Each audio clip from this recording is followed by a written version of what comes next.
Salut à tous, c'est Captain Bub, je suis très content de vous retrouver pour cette toute nouvelle vidéo, la review de l'épisode 10 de koh le totem maudit. Voilà, je vous avoue que quand j'ai commencé l'épisode, j'étais pas dans les meilleures conditions, je faisais encore mon deuil de Colin, mais finalement à la fin de la soirée, j'étais content parce que tout simplement cet épisode était super, voilà, j'ai kiffé cet épisode, ça fait super plaisir. Voilà, là on est vraiment en plein dans la réunification, j'ai kiffé, il s'est passé plein de trucs, on a eu beaucoup de stratégies, ça partait dans tous les sens, bref, c'était super. Et voilà, là on est loin de la semaine dernière et tout ça avec l'épisode coupé en deux qu'on s'était fait douiller. Là vraiment j'ai pris mon pied. Ça aurait été même été parfait, mais vraiment parfait si c'était Luana qui aurait dégagé à la fin de l'épisode. Mais voilà, malgré tout, c'était un épisode masterclass, on pourrait limite dire. Donc voilà, beaucoup de choses à dire, donc on va pas perdre de temps. On commence directement cet épisode avec, on ne voit pas Colin qui arrive au jury final, tout simplement parce qu'on apprendra plus tard que Seta ne fait pas partie du jury final, puisque au moment de l'élimination de Pauline, Denis dira que c'est la deuxième membre, donc on n'allait pas nous montrer Colin tout seul. Donc voilà, donc Seta qui ne fait pas partie du jury final, ce qui est assez bizarre, vu que d'habitude, depuis ces dernières saisons, ils ont tendance à faire en sorte que l'éliminer aux ambassadeurs fasse partie du jury final. Ça sera pas le cas. Je préfère à titre personnel, vu que pour moi, l'éliminer aux ambassadeurs n'arrive pas à la réunification, il saute juste avant. Donc voilà. Ensuite, évidemment, on nous montre le gars qui est en mode dépression parce qu'elle a perdu son petit Colin. Et nous aussi, voilà, on est en mode dépression, enfin moi. Donc voilà. Elle se rapproche de Yannick pour essayer de voir si, voilà, malgré ce qu'avait dit Colin en mode, il avait essayé de faire une stratégie pour les protéger d'eux. Si, voilà, les ex-jeunes sont toujours soudés, si Yannick va la suivre, pour qu'ils votent ensemble. Yannick acquiesce, donc voilà. Rapidement, on a l'épreuve de confort qui est une toute nouvelle épreuve, voilà, assez particulier. Au début, je comprenais, vu la gueule de l'épreuve, je me disais, mais qu'est-ce que ça va être? Au final, c'est très facile à comprendre. Voilà, une sorte de, je sais pas comment expliquer ça, mais un bazar avec une boule dedans où il faut la maintenir avec un bâton, une gouttière. Voilà, c'est ça le mot employé par Denis. Et il faut maintenir avec le bâton en ayant les bras tendus pour pas que ça tombe. Et la première chose que je me suis dit, mais c'est putain, mais il y a un gars qui va s'assommer parce qu'à chaque fois, la boule, qui avait l'air assez lourde quand même, vu que quand elle tapait dans l'eau, on le sentait. Je me disais, mais il y a un gars, il va se la prendre sur la tête, il va s'assommer, c'est pas possible. Finalement, non, heureusement.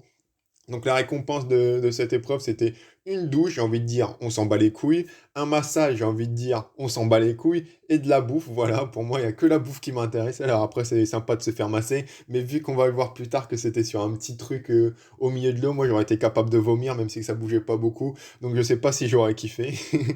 Une malédiction également pour les deux derniers, à savoir un vote supplémentaire au conseil. Et évidemment, sur qui ça tombe? Le Yannick, voilà, le Yannick, mais le mec, c'est pas possible. Trois épreuves où il finit dernier, il se récupère un vote, et en plus, ça va avoir donc de lourdes conséquences, vu que il va être focus au conseil parce qu'il a un vote en plus. Donc franchement, Yannick, je suis désolé. Je l'aimais pas de base, mais dans cet épisode, je l'ai aimé un petit peu plus. Mais Yannick, t'es un peu responsable, frère. Trois épreuves, tu te chies dessus comme ça. Trois épreuves, c'est pas possible. En plus, là, c'était pas non plus la mer à boire, quoi. Faut maintenir un truc avec tes bras. Et frère, t'as vu tes bras. Et il y a des meufs qui ont des tout petits bras qui ont réussi à tenir plus longtemps. Alors après, oui, c'était dans l'eau et ils avaient pas pied. Du coup, fallait nager un petit peu du surplace. Et on sait qu'Yannick, la natation, c'est pas trop ça. Mais quand même. On a également Fudzi qui va tomber en deuxième. Enfin, qui va faire tomber sa boule en deuxième. Fudzi qui, pour l'instant, sur les épreuves d'immunité, pareil. Vu sa gueule, on se dirait putain, c'est le sportif un peu de la saison. Et pour l'instant, pas des performances de malade en individuel. Finalement, c'est François qui va gagner, juste devant Bastien, qui est pour l'instant le pouli d'or de koh. Voilà, le mec qui finit deuxième la semaine dernière, deuxième encore là. À l'épreuve d'immunité, je crois qu'il a terminé troisième. Et du coup, François va pouvoir choisir quelqu'un pour venir avec lui. Et là, je pensais qu'il allait choisir Nicolas, vu que c'est son binôme.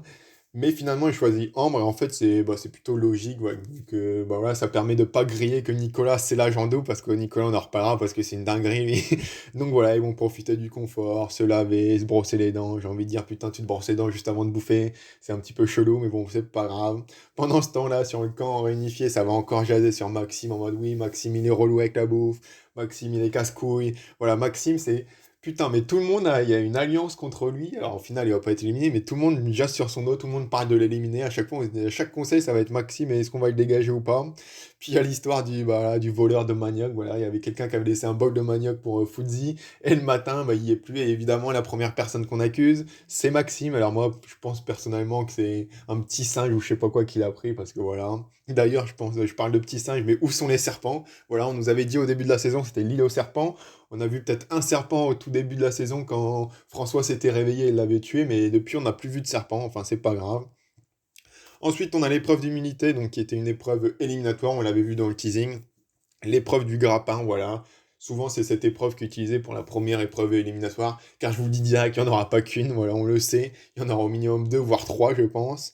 Donc voilà, les grappins, où il faut récupérer trois pièces qui sont placées à 7 mètres pour les hommes et 6 mètres 50 pour les femmes, pour un principe d'équité. Vous ne me voyez pas, mais je fais les guillemets. Je vais pas revenir sur ça, voilà, les poteaux, on se sait.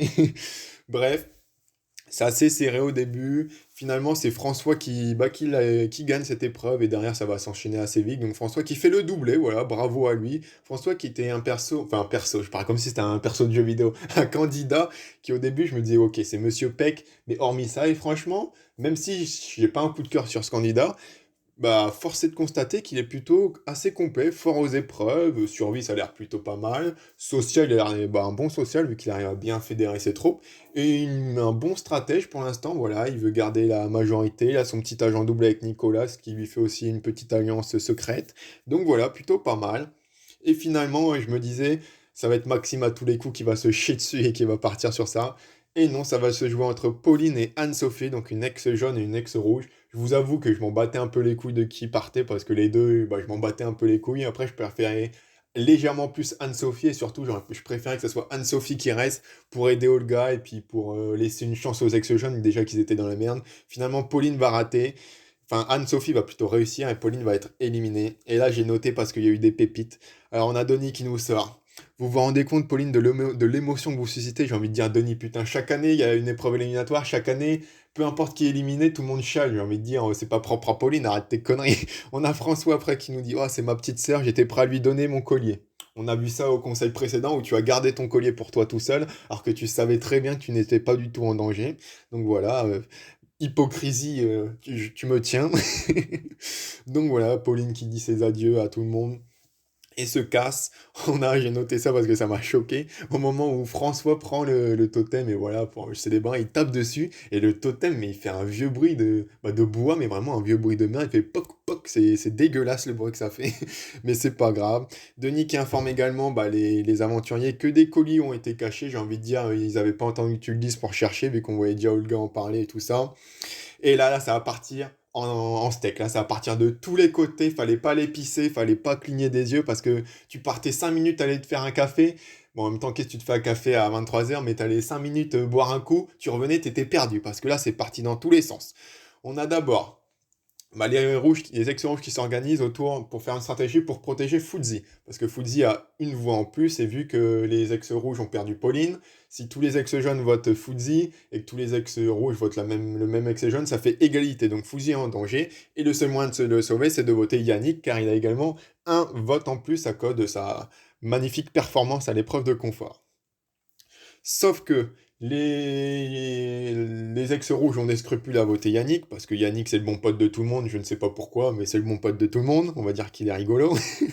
Et ils veulent sauver Yannick en votant Maxime, comme c'était un peu prévu la semaine dernière, mais finalement ils ont fait la douille à Colin.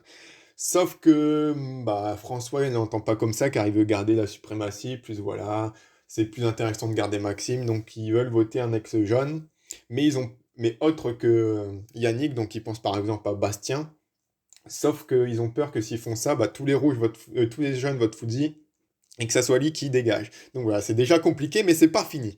Puisqu'on a au début les jeunes qui vont se mettre d'accord avec les rouges pour dire ok, on vote Maxime, c'est terminé. Sauf qu'on va avoir une rébellion qui va être amenée par Anne-Sophie et d'ailleurs Bastien qui vont dire ouais, nous on n'est pas les pions des rouges, on va faire notre propre stratégie, on va leur faire croire qu'on va voter Maxime comme eux, mais au final on va voter Louana. Comme ça, c'est une grosse tête qui dégage. Et à mon avis, c'est pour un petit, ils le disent pas, mais c'est un petit peu pour venger bah, Colin parce que c'était elle qui avait fait la promesse à Colin et qui au final l'avait pas tenue. Alors je vois déjà les fans de Luana qui vont me dire mais si elle l'a tenu, elle a pas voté Colin. Mais voilà, c'est un vote de bonne conscience, mais elle savait très bien que c'était Colin qui était éliminé. Donc voilà, on a Bastien, sauf que ça va être dit ça, et on va avoir l'agent double, voilà, il entre enfin en scène, Nicolas, et en plus c'est flagrant parce que dans la scène, c'est genre il parle, il y a Bastien, Olga et Anso qui parlent avec Nicolas, et à un moment il parle, et d'un coup on voit plus Nicolas, il s'est barré, et à peine il s'est barré, il a tout été raconté à tout le monde, aux ex-rouges, du coup il commence à douter des ex-jeunes, après entre-temps il y a Bastien qui veut essayer d'arrailler Maxime, Maxime qui fait. D'ailleurs, il me tuera au conseil. Qu'est-ce qu'il dit? Je l'ai noté. Il dit ah oui, Il y a Bastien qui est venu avec ses sabots taille 55. Il m'a fumé. Et du coup, Maxime qui fait mine de ouais, mais en fait, il se dit ouais, ils essayent de me faire un coup de Trafalgar, car pourquoi les ex-rouges voudraient m'éliminer alors que gros, depuis 5 épisodes, ils parlent peut-être de t'éliminer. Faut peut-être t'ouvrir les yeux un moment. Du coup, il y a Maxime qui va aller raconter ça aux ex-rouges. Et les ex-rouges vont tous faire ah, ok, Maxime, ok. Et puis derrière son dos, en mode oui, il raconte que des conneries, personne n'a cru à ce mytho. J'ai envie de dire putain, à ce moment-là, je me disais, mais Maxime, c'est l'enfant qui crie au loup. Jamais on le croit, mais au final, il y a vraiment le loup qui finit par arriver. Voilà, c'était un petit peu ça. Et du coup, au final, ça part dans tous les steaks, on sait pas. Franchement, je trouve qu'il y a certains qui disent qu'il n'y avait pas beaucoup de suspense, mais moi, j'ai trouvé qu'il y avait un suspense de malade. Parce que entre Yannick, Maxime, peut-être Fuzzy, Luana, même peut-être Bastien, je me disais, mais qui va être éliminé?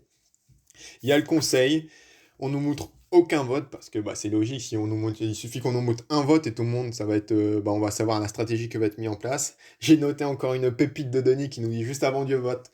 Yannick, est-ce que vous êtes inquiet? Gros, c'est un ex-jeune. Il a un vote en plus, forcément qu'il est inquiet. La réponse de Yannick est à la hauteur des questions, à la hauteur de la question, puisqu'il répond oui, je suis inquiet, très inquiet. Point. Voilà, merci de cette intervention, Denis. Et finalement, on a les votes. Et ça va se jouer de nouveau, bah, comme au conseil précédent, entre Yannick et Luana. Alors du coup, bah, c'est pas du tout comme le conseil précédent, je viens de dire de la merde. Mais vous m'avez compris, ce que je voulais dire, c'est que c'était très serré, puisque ça va se jouer au dernier vote. Et finalement, c'est bien notre ami Yannick qui va dégager, voilà. 7 votes à 6, je crois, ou un truc du genre. Donc voilà, Maxime qui n'a pas retourné sa veste, qui est resté fidèle avec les ex rouges, et Luana qui est sauvée. Donc voilà, ça aurait été un super retournement de situation, franchement, super blindside et tout, ça aurait été super kiffant, mais malheureusement ça ne le fait pas. C'est dommage. Alors j'ai vu des gens dire oui, les ex-jeunes ont été cons, ils avaient juste à tous voter Fuzzy, et vu qu'il y avait un vote contre lui, ça serait passé. Alors ça ne serait pas passé parce qu'en soi, il y aurait eu égalité, 7 votes contre 7. Sauf qu'ils auraient fait un revote. Et dans le revote, normalement, on enlève le vote de pénalité de Fuzzy qui a à cause de l'épreuve de confort. Donc déjà, ça fait plus que 7-6. Et on enlève le double vote d'Olga, donc ça aurait fait 7-5. Donc dans tous les cas, ça ne serait pas passé. Il aurait fallu. De toute façon, c'était soit Maxime retournait sa veste, soit il retournait pas sa veste. Et s'il retournait pas sa veste, ça serait pas passé. Donc voilà, quoi qu'il arrive, voilà, ça serait pas passé. Yannick aurait été éliminé. Derrière, voilà, ça parle un petit peu autour de Maxime en mode oui, Bastien qui fait oui, t'es le pion, moi j'en ai marre que les gens soient faux que avec toi, Luana elle crache dans ton dos. Et là, on a, hop, le meilleur passage de flûte de Luana, voilà, qui fait un petit peu sa faux cul, on va pas se mytho en mode oui, non, mais Maxime, j'ai eu des accrochages, mais de là que je crache dans son dos, pas du tout. Alors que clairement si, hein. Donc voilà, mais Maxime qui a l'air d'ouvrir les yeux à la fin, puisque Luana qui fait une gaffe puisqu'elle dit oui, c'est vrai que Maxime, ton nom est ressorti même après la réunification. J'ai envie de dire, mais meuf, t'es conne ou quoi? Le mec, il doute à mort de son équipe, là, il vient de vous sauver. Et là, tu dis oui, on a parlé de t'éliminer après la réunification. Là, tu te fusilles tout seul. Et ça m'étonnerait pas qu'à cause de ça, bah, Maxime rejoigne les ex-jeunes dans l'épisode précédent. Donc voilà. Bah, vous l'aurez compris, c'est un épisode que j'ai kiffé. J'ai hâte d'être à la semaine dernière, d'autant plus qu'on l'a vu dans le teasing. On va avoir l'épreuve du parcours du combattant, donc qui est une épreuve mythique. Voilà, ça va s'envoyer entre mal à alpha, j'ai envie de dire. Donc voilà. N'hésitez pas à me dire ce que vous avez pensé de cet épisode en commentaire. Et sur ce, je vous dis à la prochaine pour une prochaine vidéo. Bye bye!